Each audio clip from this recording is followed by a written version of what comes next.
Vision. What is vision? Today, on the Future Farmer Show, we're talking about vision. Welcome to the Future Farmer Show, everybody. My name is Orisha Jolomi from the Leadership Farm.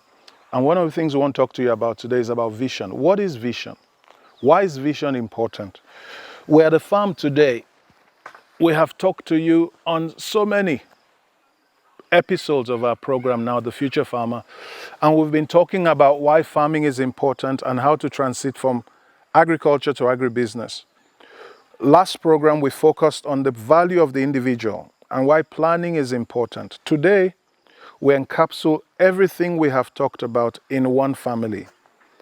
We want to see, in science they say whatever you postulate, there must be evidence. If there's no evidence backing it, then it's just mere talk.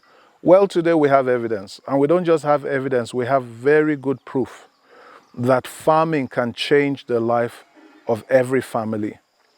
Getting back to vision, what is vision? Vision is a picture of your future. Helen Keller is one of the famous writers of the 20th century. She said the worst thing that can happen to a person is having eyes but don't see. You know, most times you will look at, let's take a security guard. You will think, what good can come from a security guard? He hasn't gone to school. He doesn't have a degree. He doesn't have a car. His salary is 106 kwacha a month. Yet, you realize what makes you successful is not how much you have of what school you've gone to, is the quality of your vision. Your vision is the foundation upon which you build your life. You will never grow bigger than your vision. Your vision sets the boundaries to every achievement. You will never do beyond what you are aware of. So until there's vision, there's no aspiration. Until there's vision, there's no start. So the ignition, the starting point of every great life, of every successful, prosperous life, is vision. Today, we're on this beautiful farm owned by the Njovos. It's a story of a man that started his life, yes, before 1983, but he got married to this beautiful woman in 1983, and he started as a security guard. Today, he's an entrepreneur with 7 children, and each of them, through agriculture, have become business people. On their farm, they have built homes to rent, and a beautiful home for themselves. On their farm, they are working with mechanization, with tractors, with everything they want. And notice, as you will listen, everything about them is not a liability. Most of us buy clothes, shoes, houses. They have bought things that are assets. They have invested in things that every day is earning them money. Where did all that come from? Vision. Something else you will come to find about vision. Vision is something that grows like a seed. The more you grow it, the bigger it gets. And the bigger your vision, the bigger you get. So what is vision? Vision is the beginning. In fact, let me put it this way. Everybody in a job today is not employed by people. Everybody in a job is employed by a vision. Another word for vision is an idea. An idea you believe in. An idea of your future. I say to people, if you don't like the way your life is, change your life. If you change your picture, you will change your future. So let's look at the picture. We're going to see the family. The family is going to talk to us, and they're going to tell their story themselves.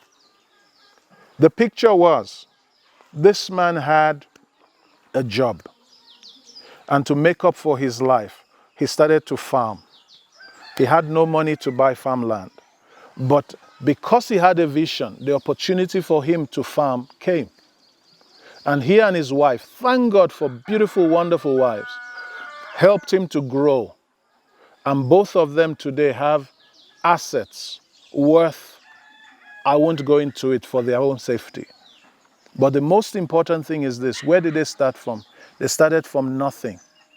Somebody says, do we start from nothing? You never start from nothing. You start from vision. If you will start, everything starts from vision. So today, let's explore what vision can do. Why? Because we believe at the Leadership Farm, by 2064, Zambia can become a first world nation. We're starting from here, but that's our vision. And we're investing into that by bringing this to you. And we have Agco, our seed agriculture company, and they have named their farm the Future Farm. Why? They believe in the vision of farming, particularly in Zambia, and they've come to establish here that through agribusiness, we can partner to deliver development and transformation. So back to our story again. We want to meet this family. At the end, I'm going to come talk to you about what vision can do and how vision transforms lives. But now, you're going to join me as we go into our program.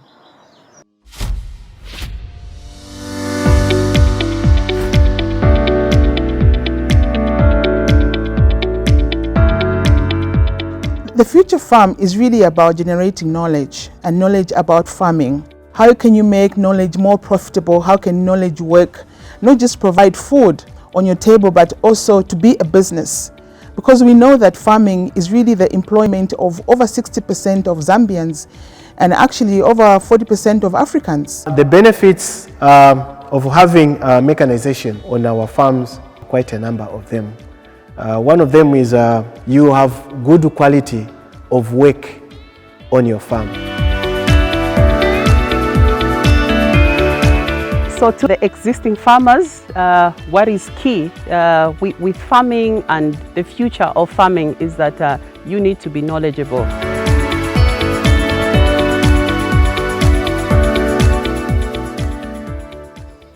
So this program, we've titled it Vision because it's important. I want to see how can everybody think about it. If we're going to have a Zambia that is first world, then it means every Zambian and every Zambian family should have a vision like the Njovus. They haven't started and they are not great because they have great degrees in education. But you know why they are great? They are great because they have great vision. They saw their family and they didn't remain small. They said we can do something and come and see what vision has done. So join me now as we go in and welcome this awesome Zambian success story, the Njovu family. And they will be talking to us within themselves as they relate with themselves about where they have come from. Then I'll come back to you and I'll talk to you about what I got from their story, even as we wrap up on vision. It's the Future Farmer Show. It's another time for you to get inspired. Join us now as we talk to the Njovu family.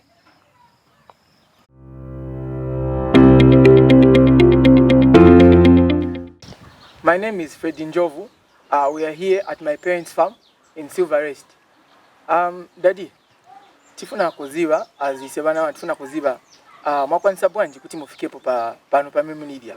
Tifuna tivite story yanu kwenye mchokera yo ya farming. The number 1983 ku farming. Baada kusenza National Council Scientific Research Chalimbara farm. Iba namba kulima farming.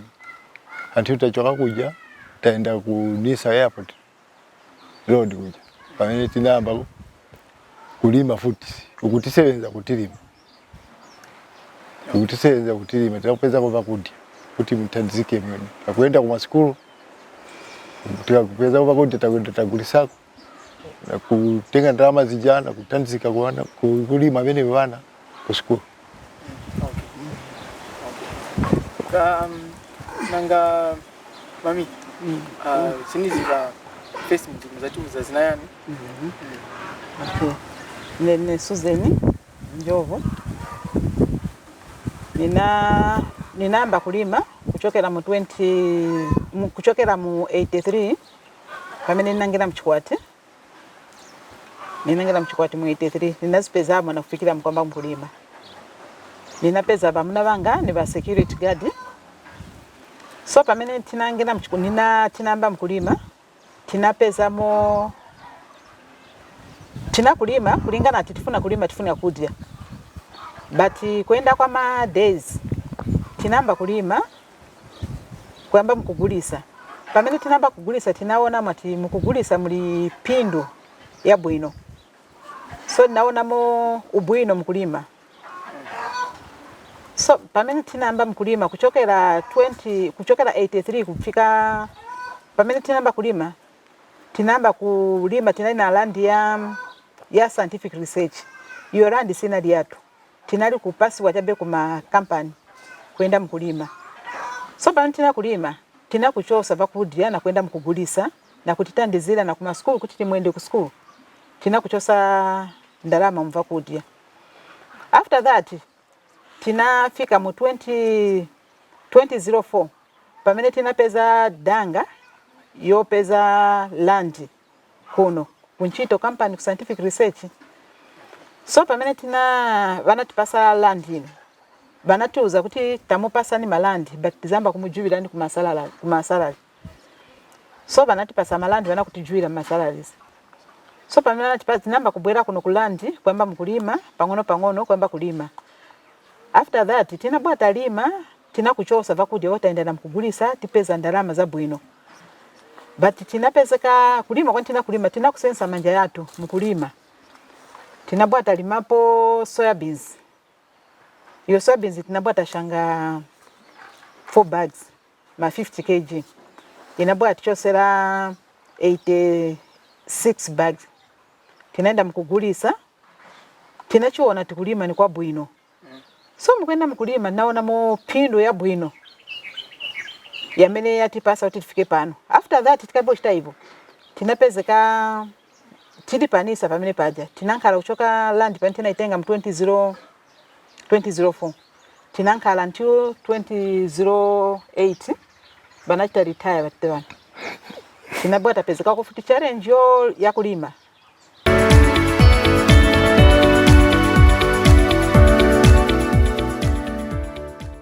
Daddy, wamema kambati munakula land mu 2004.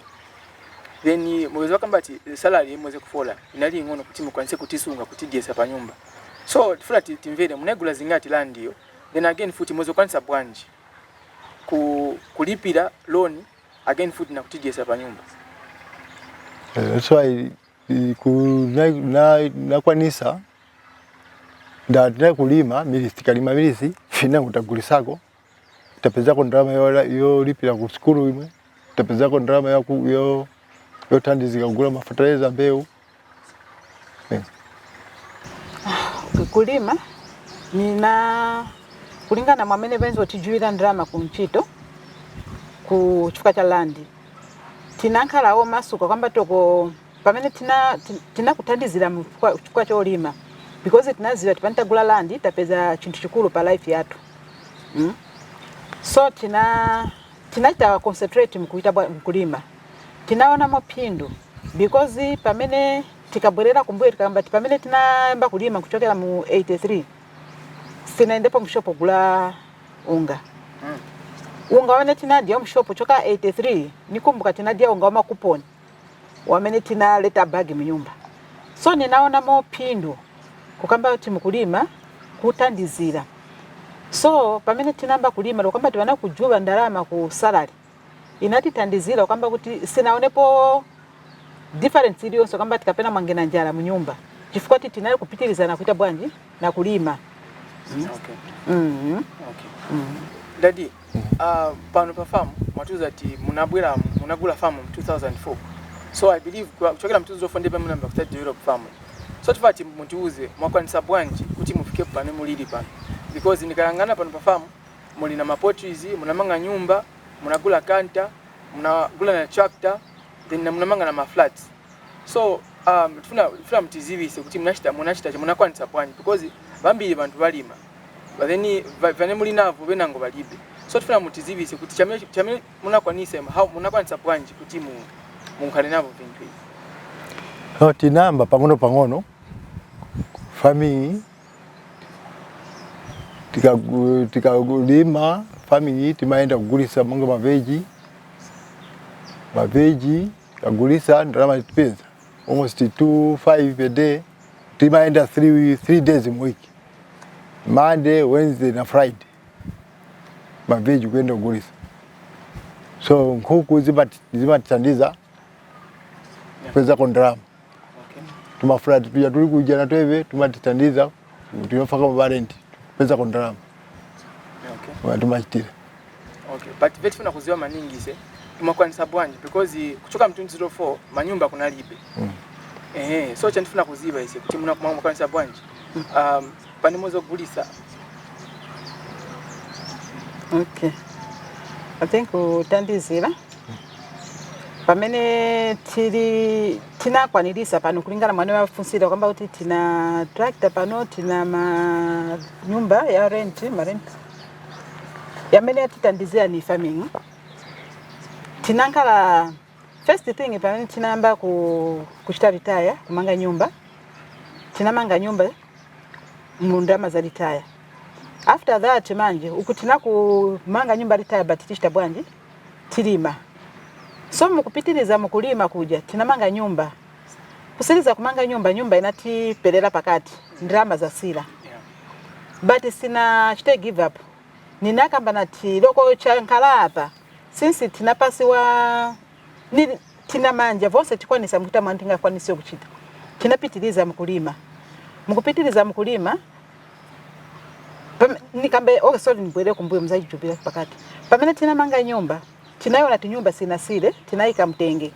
After that, tinankala tinali mu nyumba ya scientific research. Banabwa batichosamo. Batuza 3 months mfungo choka nyumba sina sile. Tinagulisa randi. Tagulisa randi tabwata siri sa nyumba. Taisirize sa nyumba ndrama za futi za bwaza sila. Mukungala futi kwa ma days. Tizachita bwanji. Tinamba futi kwamba kusakila. Paka futi tinachita bwanji tinapikinga. Mukupikinga kuja tinamba kulima. Tamba kulima paja tinaona mukulima huko. Since pamene tachita retire, which means still pamozi tienda. Tinakamba tindrama itenti bwanji tiambe kusunga, tiambe kumanga tumanyumba twa rent. Kulintai pamene tizapezeka timpamvu za sila, tizambo utenga ndrama mu rent. Mutumanyumba twa rent tuja tinamanga tuma flats tulipo tubili. Tulina ma dozi yali 4. Ni ma 2 bedroom. Vonse vili mkati. So after that foot tinapitiliza kwamba tinkudestenga nkale chabe. Tinamanga na ma pot. Tifaka na nkuku. Tichoka hapo futi titenga futi ndrama kuma garden ntilima. So tinachuona tachatupasira pindu kupambana kunkala chabe. And futi chamene ninaona hapo kuchita chintu sikuenda mkupunzira kapena kukamba tinankana mapapers ya ku university. Sina tengepo paper ili yonse. But kupeze kati nzeru chabe zane tili nazo ngeza tilengeza tufike pano.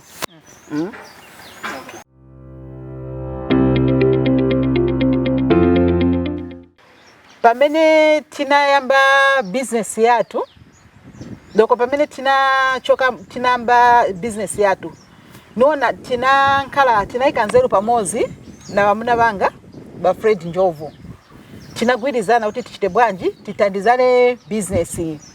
Mukutandizana andi tinaika nzeru pamozi. Lero pamene tili lero pano. Tasenzera pamozi, tiendera pamozi. Pamene tichita vonse pano pafamu, tiendera vo pamozi. Andi futi suku kamba tikapena ba Fred Njovu niwonga futi zikomo kamba kabana wantili nabo pakati pa nyumba pano. Nili na bana bamuna bekaweka 7 but tinagwirizana pamozi. Tisenzera pamozi tienda pamozi. Lero kupeseka pano lokamba tinaina nzeru ngati bana sembe sibanali pamozi na ife. Niona munga sikubekwa neti naenda kulikonse but tunatenga nzeru zimozi na kufaka pamozi. Tivisenzera pamozi. Tonse family mkati mwa nyumba ino. Siko. Okay. Awe tipunzira. So mukulima kwa meno munamba munali kulima chamene start advance chemunangana chamene start advance chemuna chinjako. Mwakamba ti munamba kudala munamba mu 1983. Then mwakamba ti simunakulepo unga. From 1983 kufika lero. So mwazolima chabe mindi siyeka kulivina nguvamene mwenze kulima na vina nguvamwe zosunga kuti munapita kupunzira vabwanji vane muna kwanisa. Okay. Kuti ngamba farming yanu munali kulima chabe crop imozi olumozolima yosiyana siyana. Dadi tinabwe talima kwa soybeans. Afuta talima soybeans tinashenga masaka ali 4 ma 50 kg netagulira hapo na D4 bag ambaye tunapoenda na shanga tunacho mabag za soybeans 86 bag ya soybeans baada tunalima nalima kufuti na kandolo sweet potato na hivi tunakulima manigi sweet potato so Nabaya talimako my almost 2 to 3 years sweet potato. Okay. Tena kulima.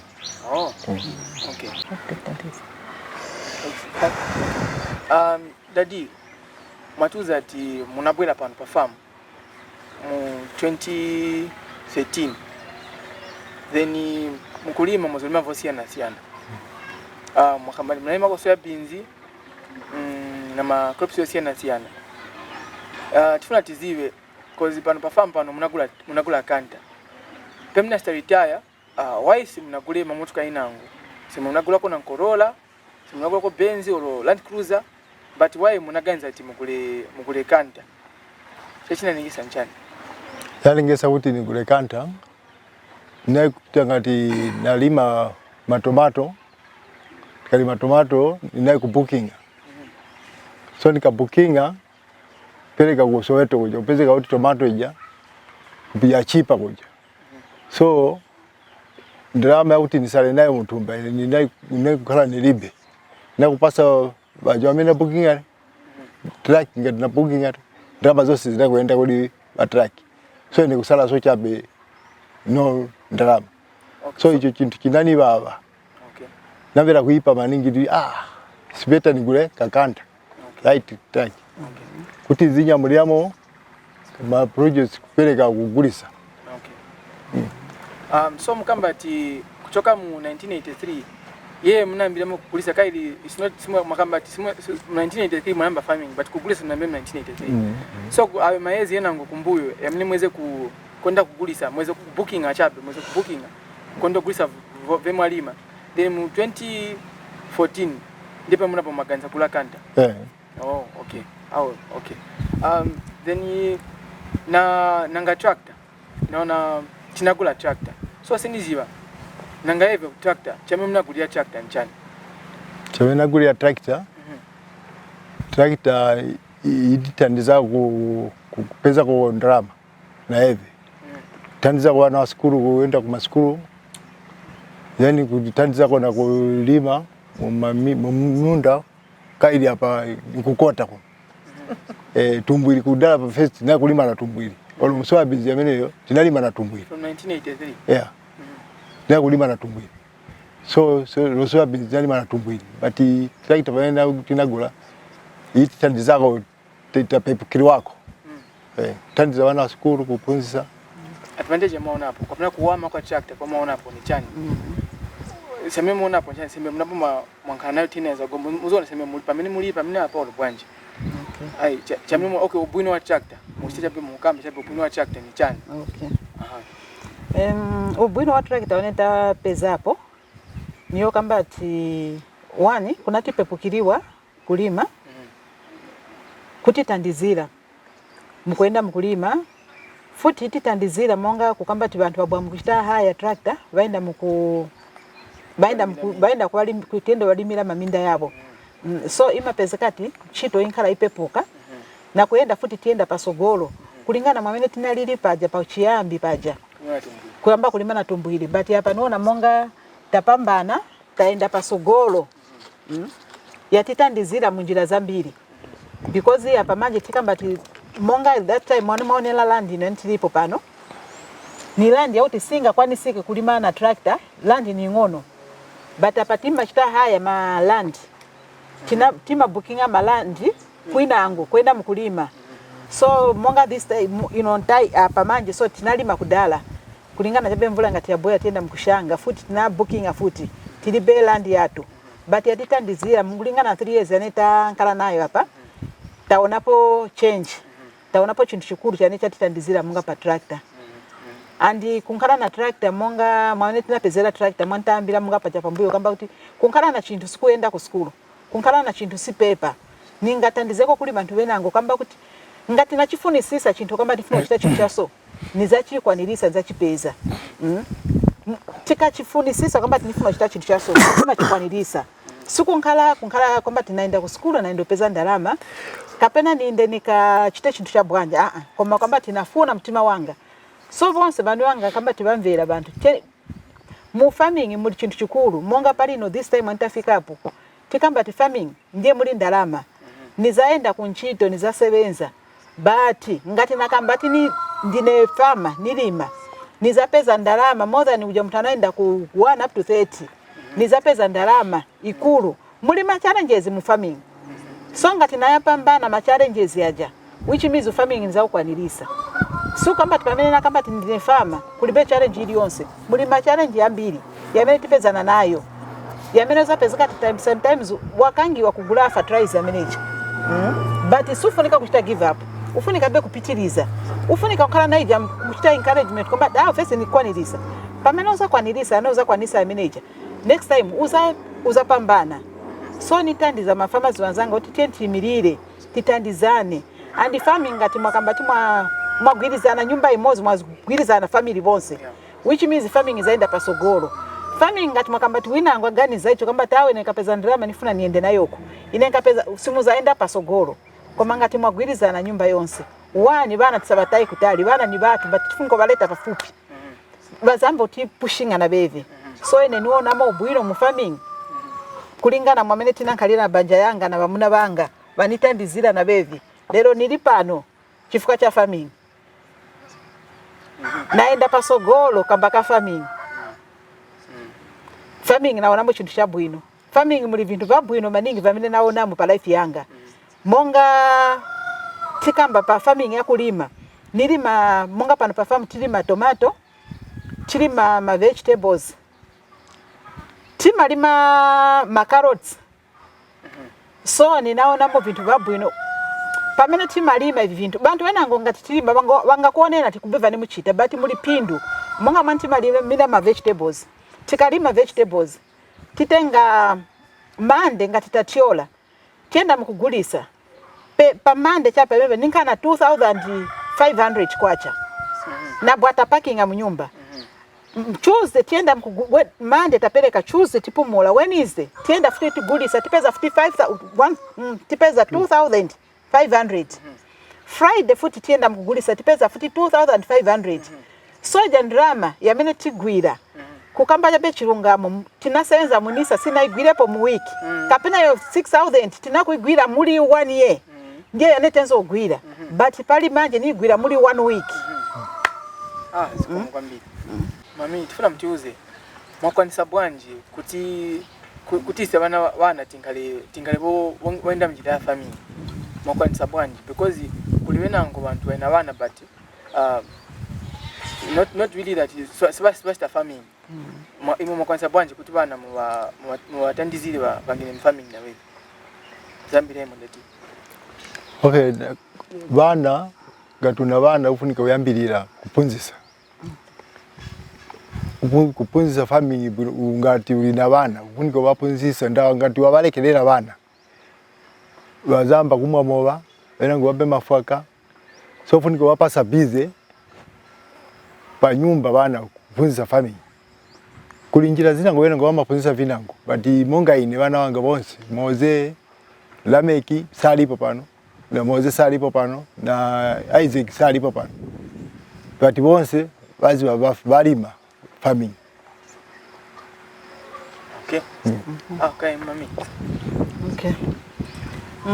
Ina chaneni ngakambe monga kubana wani niwonga zikoma kuti mulungu ananipasa bana bamuna sintu chapa fupi andi chamene china nipunisa kuti bana bangene ni batandizi bangene munjira ya bwino muza sintu chapa fupi wene mapezeka ati mutankala na mwana apezeka ati ni mwana bwanje ni mwamuna so vija ninakunkala na ujamtima but nakamba ati bana banga ni bana babwino anaza kula munjira ya bwino banaza kula munjira kuyo pa mulungu ninayambira before bana pamene bana ndi kukula bana tinakuwapa sabe ngati yafika time ya 27 tabatenga bonse bana bwani mchiteso after akachoka ku school bwenani munkale pansapa tifuna tichitya so na so kuna kupezeka tibana bonse tibatenga tibaikira pamozi Poenda mkubaikira pamozi bana tinamba kuwapunzisa kulingana farming. Sisi mwanta kamba farming sinambe manji tinamba ni kudala farming. Tina kuwapunzisa. Ngati talima ichi. Taenda mkugulisa ichi. Chizati pezera pindu. Nikumbuka pamene tinamba kulima, I think tinalima kandoro. Iyo kandoro tinabwa talima, tinaenda mkugulisa. That time tinalibe fridge mnyumba. Inali first time nkala fridge mnyumba mwanga. Tinaenda mkugulisa kandoro na kuleta fridge mnyumba. So bana nkala bakondwera. Taenda gulapo na ka decoder. So bana mvera bwino. Na TV stand. So bana mvera bwino nakamba kansi mami kudadi. Kulima ni kwa bwino. Tene chiche so. Bana pezeka na ija kunkala na kukondwera mukupeza mupindu mkulima. So after that mkwenda kwa days tinabatenga bonse bano kambati pamene tilima nishitagula tractor pani tilima tifungo ita bwanji tifunga kupunzira hivi sisi mkatundu iniano ne mfunga ita bwanji mfunika kwamba kuyuzinga anti pamene wanapunzira lero nikambati bonse bana bali pano baadhi wa mochita operate tractor baadhi wa kuchita operate kanta kama nkwala baadhi wa mo sebenzesera bo senza mu garden although penango napeze kati kutankala tilibe wanchito but bana bakwanisa kuita bwanji kushita concentrate mu garden kwamba titifuna tipitilize mwamene tikalima garden ndiye mwantiza pezera vakudya. Okay. So tuuze nkoni pali Derek na Petu. Derek na Petu swamvira. But baona baenda bana manja mshemushe bachabe swamvira chabe bali defu. So tufuna mtuuze ku mwakwanisa bwanji because it's a challenge. Ni chinchovuta maningi kangana mafamizi wena ngo bakangiyo manje imo mwakwanisa bwanji. Okay. Especially that muri farming mwakwanisa bwanji kuti mumapunzise bangene mu farming na wewe. Okay. Niambira pali Peter. Petro ni muntu amene anakula kukonda farming kulingana vantezo ochita. Ni muntu mmoja amene amafunisisa maningi kugwira monga vogwira farming Peter. So pamene tina yamba kulima tinamupereka ku school. Anaenda ku school kuzafu. After that anailemba aenda pa Munali. Anali ku boarding. So manje chana nipesa ati alina interest yo funisa maningi kulima. Anautanga tanampeleka ku school mukati mwa wiki. Uzapeza ati Monday Tuesday atuma phone ba teacher tadwala. Kwenda mkumutenga kabwera ko naenda straight mu garden. So ninachoona ati achifunisisa maningi utabwanje ana skill yo funa kupitiliza na kulima. So kuli Derek na eve sakamba but anapeza kati afunisisa kulima makamaka kuchita operate munga ku tractor ni number 1 tinga mtu matienda samvera but kumuza tienda kwa so awazali mabwino kuoneka munga ni mtu ane amvera. So ninga kambe kuti siko kambati muntu pamene ali death ni kambati ni chintu chamene chili benchito ni kumusunga bwino wamene tiza na love yamene tiza muonesera ndiye amene zalengesa ati apambana aende pasogolo. So ine ni monga ine nikambati tuonga ziko makamba kabanja latu na ba njovu kupezeka na bana bamene siwa kamba sikuti ni kufuna kwatu but tulemekeza Mulungu tizikomo kamba kabana aba na kubanyamula kupasa Mulungu ti Mulungu apitize kupasa nzeru. Lero apasa nzeru bakwanilisa kugwira nchito ili yonse yamene banga kwanilise munga pa farm bakwanilisa ku anything aneni ngakambe nchito ili pa farm bakwanilisa kuyimirira nayo kusebenza nayo. Nikamba kuti bana bonse bamene tili nawo mkati mwa farm ino pali ba njovu ni bana bamene banafunisisa banakonda farming. Moses anamba farming akali mwana mngono achoka pa naenda kuja nishi kuti achoka baenda pa mwagi Agco Zambia nishi alikudala na ski yofuna kulima. So anaenda mkuja mkupitiliza na kuonjezera. Kubwera Fred njovu huyo ni mashina ya njovu. Ni muntu mmoja wamene anitandizira monga bonse pamene kamba tibonse banachoka pano pa farm kuna sala uyo already ngati mabwana Holland mkamba tifuna pali banjovu so azamuzibana tibanjovu saziwa tibati tifuna pali jini which means tikamba ndiye mwine wa land wamene pushing a land wenda pasogolo. Lero nikamba tiniwonga zikomo kamba kabana aba kubwera kondwani since mwamene mwamuonela yeve monga farming sali kwa maningi koma ngati mwamuza to operate ni number 1. Yeve ni number 1. So niwonga zikomo sininga kamba tibonso angangene mfami but muntu alonsa na talent yanampasa sininga pushing kwamba tichina ichi but alonse talent yake ichokerera mukati mwa banaba kusirizisa wanjovu kamba mbwa ni kamba po chabo niko onga zikomo wani mabwerera ni onga zikomo kwambiri na familia yanga hii Yonga zikomo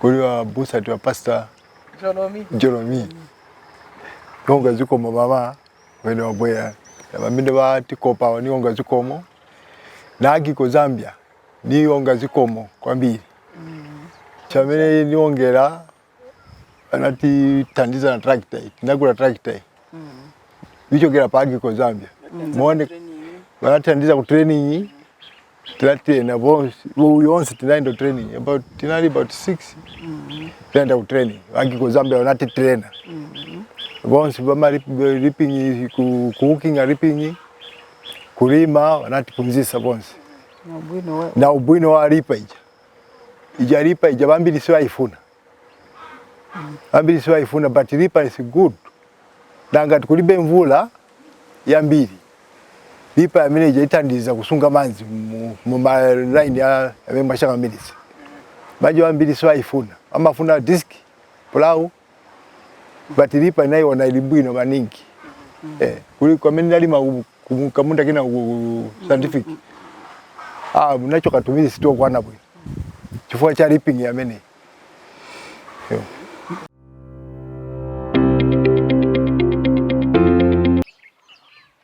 Hey, my name is Emmanuel Njovu. I'm the son to the Njovu's family.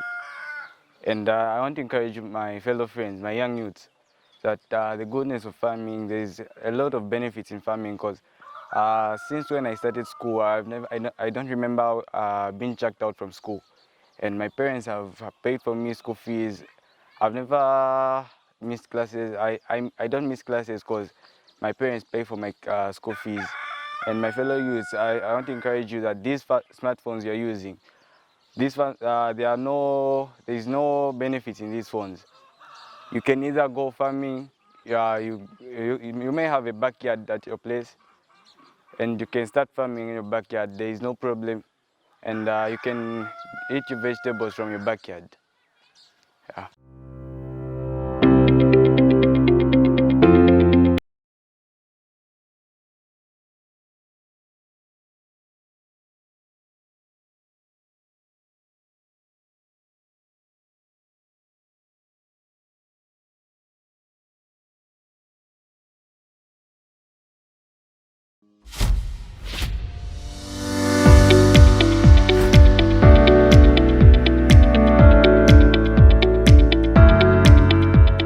The Future Farm is really about generating knowledge and knowledge about farming. How can you make knowledge more profitable? How can knowledge work? Not just provide food on your table, but also to be a business. Because we know that farming is really the employment of over 60% of Zambians and actually over 40% of Africans. The benefits of having mechanization on our farms, quite a number of them.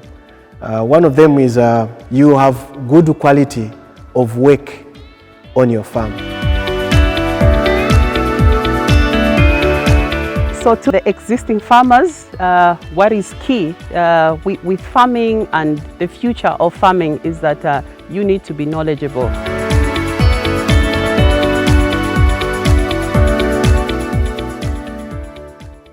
Anjovu, takwendelani.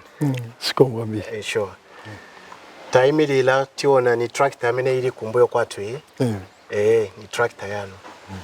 Kodi obwino ni otu amene mpeza mu tractor. Kuchoka pamene munaitengera tractor pamene munaigulira.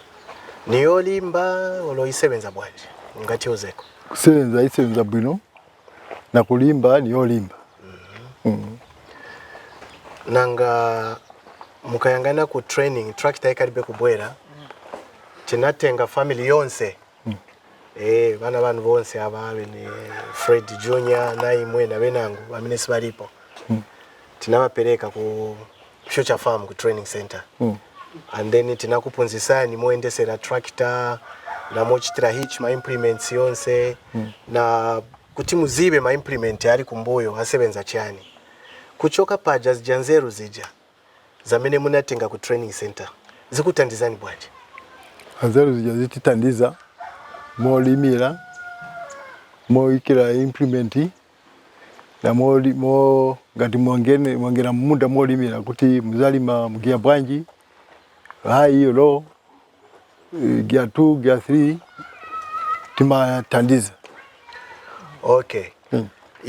Ndiye kuti maganizo yaja olo mapunziro yaja amene munatenga kuja yakutandizani maningi. Atitandiza maningi. Kusebenza na tractor hii. Atitandiza maningi. So tractor isebenza chani pa farm pano chinango mukayangana? Tractor ititandiza kwenda kulimira kwa venango. Manemba wakati bookinga tendo walimira. Okay. So ndiye kuti ile tapindu ya ikulu. Ile tapindu ya ikulu kwa mbili. Okay. Nanga kunkani yochita service kodi monga baba Future Farm timakusirirani olo kuli penango pamene timatandizirana pamozi. Na simu matisirira matuuza kuti kagureni maoilo mafuta mubwese kuno tractor tichite service. Ye Wanjovu, abantu bambiri bakamba kuti kutenga tractor okugura tractor si chintu chapafupi. Ifunika baja baina ndrama zambiri. Nanga imwe iganizo inabwera bwanji na munabwera bwanji na ganizo yako kuti mutenge katundu munga ya tractor? Iganizo inabwera kuti tizitandiza ko bana wa skulu na maneighbors kubalimirako tizipeza kuna ndrama au tizipeza kuna ndrama tikalimira abantu at least tipeza kuna ndrama chabwe. So ndiye kuti itiletera pindu ya ikulu tractor hii. Itiletera pindu ya ikulu. Ndawa benangu instead yo gula katundu monga hii sembe banaganiza kugula chintu chinango kapena motoka inangu ikulu kuti bazienda nayo. Imwe ganizo yanu inabwera kuti mufuna chamene ichi. Tractor mene. Kampani poni bwino hapa Wanjovu timbele. Tractor kaili itandiza ungazienda chipale mrodi. But kunyumba sikuli bwino. Funike utenge katundu ija kuti izionesa bame vichitika. Kulima kuchita bwanji so ufunika at least wasati ugule motoka yondera muchabe. Ija motoka ifuna mtumba na hivi. Ifuna uzichosa mtumba. Yeve hii izichosela eka. Kulima. Ikalima. Wanjovu muli na customers bangati bamene bamafuna ma services ya tractor hii. Kodi bakuzibani maningi kwa mene tilili ku Silverest area kona. Customer bo bamene kuchita haya. Ni bambiri mani. Ni bambiri. Mungankaleko na namba approximately kuti baliso na nchito zamene munaenda mukubachitira. Olokapena bamakondwera bwanji after mwabasebenzera. Hadi kawasenzera bamakondwera wamaona kalimidu mwalima bwanji waona kuti muone kabwe no but bambiri most ni bambiri but. Okay. Yes, Freddy. I believe you were among the people that were trained by the Future Farm Training Center. You did operators training for a week before this tractor came here. So how do you find the trainings that we as the training center offered to you when you relate that to the way you are using this tractor today? Okay. This tractor, as you have said, it was got from Agco, Zambia.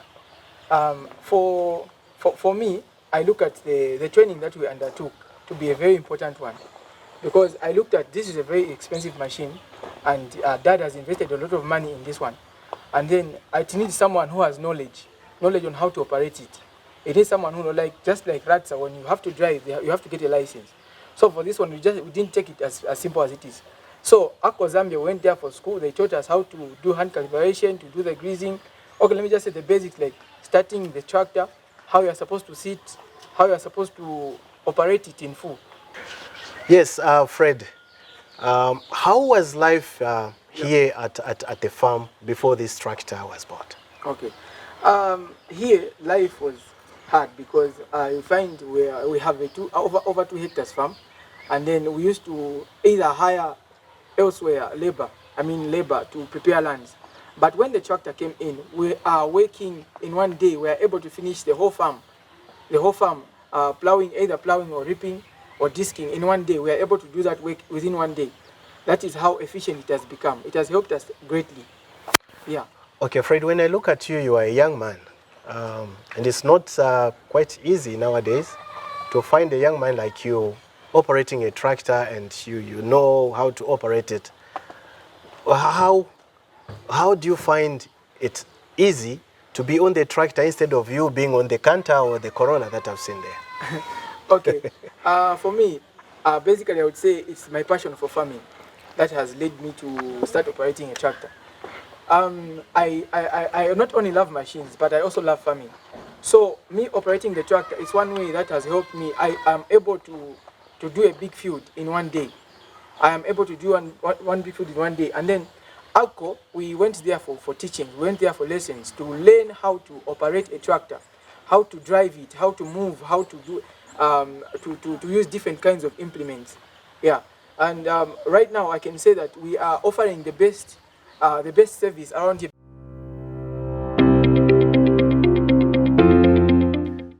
First and foremost, I would love to say it's awesome to work with Agco Zambia.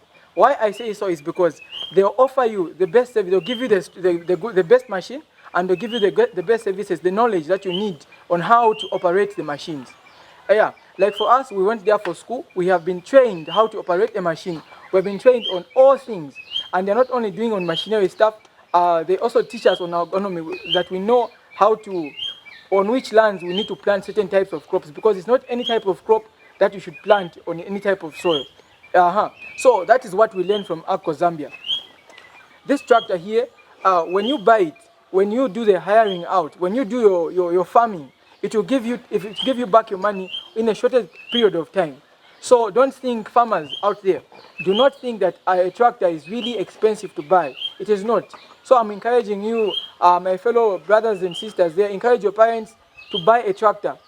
Yeah, and let's maximize, as Zambia, let's maximize on what?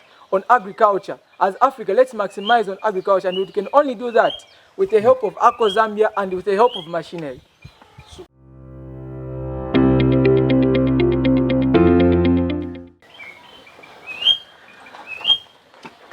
Yes, we are about to leave Mr. Njovu's farm. I believe you have heard, we have spoken to them, and they have given us their testimonies. So indeed, it is very important for a farmer to own a tractor. I think we have heard the way they have explained it. You own this tractor, it will pay for itself. It will actually give you back the money within the shortest period of time. As long as you are trained, we have a training center at Martin Richard Hagen, the Future Farm. We are situated along Greatest Road opposite Ban Motel. So this family of family boys, 7 boys plus Mr. Njovu himself, came to our training center, and then we trained them, and here they are. They have got the experience, they know the technical know-how on how to use this tractor. And they are now testifying to us to say it is actually, this tractor has simplified their life. Before this tractor, we have heard they were struggling to till this land. They are seated on 2.5 hectares, but with a tractor, this type of an area, 2.5 hectares, is something that can be done within a few minutes' time. And they've also told us to say they have close to about 70 customers within this catchment area, Silverest, Chalimbana, and all around. And they've told us to say this tractor is making a lot of money for them. They are charging about 650 kwacha per acre. An acre is 70 by 70 meters to when you are reaping or disking. So you can see that it's quite profitable to own a tractor. So I encourage you farmers, make sure that you get a tractor. Thank you very much. Good. So what about the 2 boys?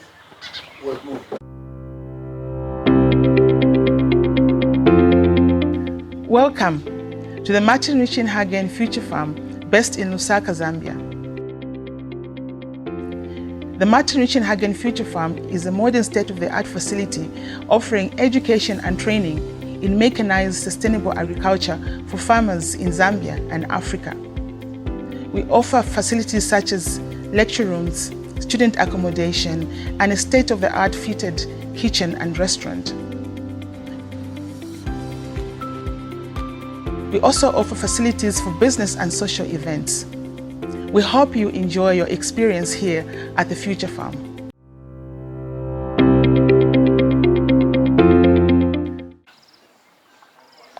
Welcome back. We have seen how beautiful, how awesome, how powerful two individuals can come together and change the lives of people forever.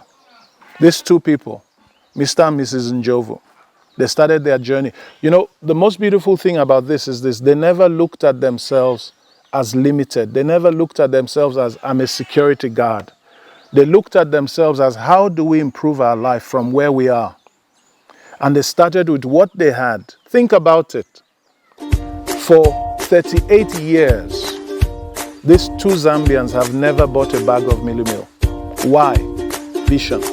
Think about this. With their big family, imagine they have 7 children.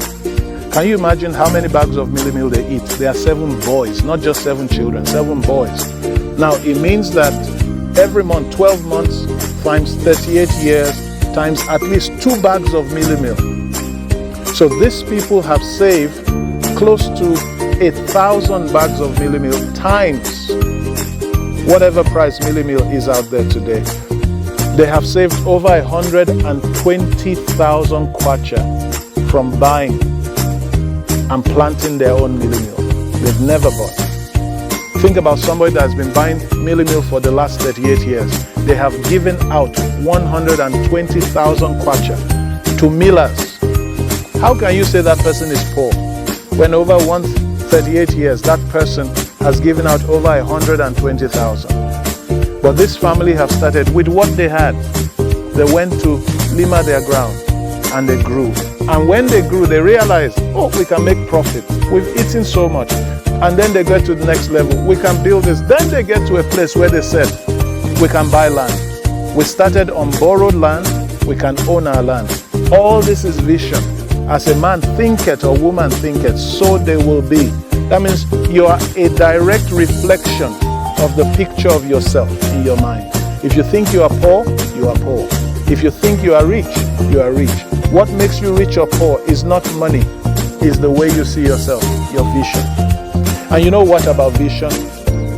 Once the picture is there and you believe it, the way to make it happen, life will give it to you. Now we are sitting on this beautiful farm. Acreage. So this is close to 7.5 acres of land. But it came from a person that was earning 106 kwacha a month. So please, no Zambian has an excuse anymore. Don't say I don't have money. Say I don't have vision. Guess what they did? They went on to invest. They moved out of the house. They gave them only 3 months. And they built their own house. And from building their house, they have built other houses for rent. From the same ground. Vision. They could have gone to buy a big car, but they bought a van to move their product. They control their whole value chain. So they are in control of everything. Some people go to jobs and they make 1,500 minimum wage. These people could make over 30,000 a month if they want from the farm. Please, nobody should tell me farming is for poor people. These people are rich because they have worked hard. Zambia, my brothers, my sisters, you know, one of the things I say, I study as a lawyer, and you spend 21 years going to school, 25 years to get it, then you go and beg to apply. Why do you beg to apply instead of going to beg to use somebody's land to farm? Farming can change your life. You don't lack food, you lack vision.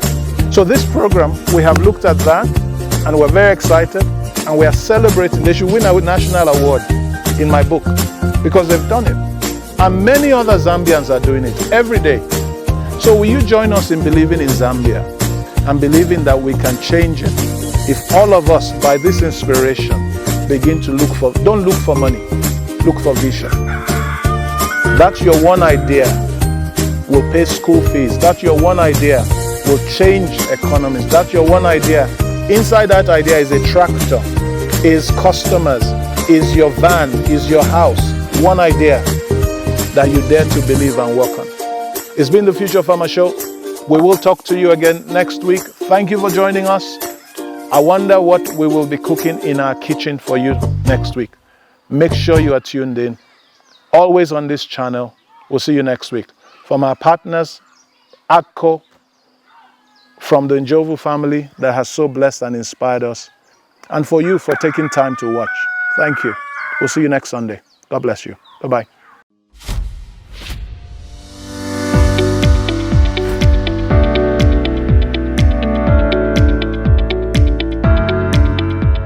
The Future Farm is really about generating knowledge and knowledge about farming. How can you make knowledge more profitable? How can knowledge work? Not just provide food on your table, but also to be a business.